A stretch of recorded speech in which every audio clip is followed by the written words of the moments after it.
both lines are tied up to the helm. This one's tied to the boom, goes through there to the bottom of the helm. Bit of bungee cord attached to there, always trying to pull the wheel that way.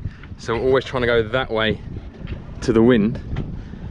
When we go too much that way, this sail fills up with wind, pulls that rope that way, and steers the boat back that way. And it seems to be keeping on course, which is nuts. This is the problem I had last time, trying to steer the boat, get the sails out by myself.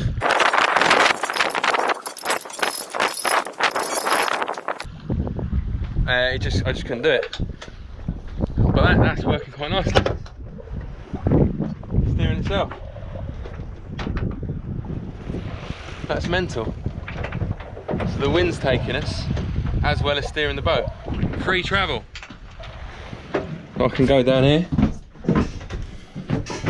cook some food, make a tea,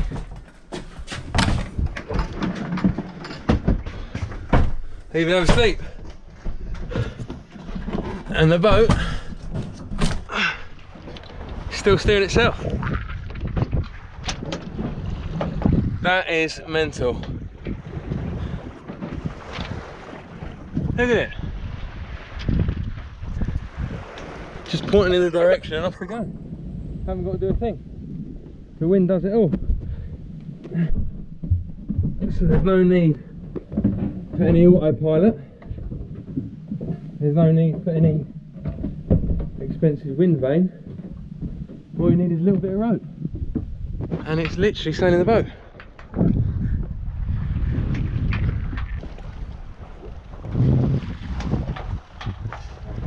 See it moving ever so slightly to keep us going in that direction. So the wind is on our sort of like a closed door.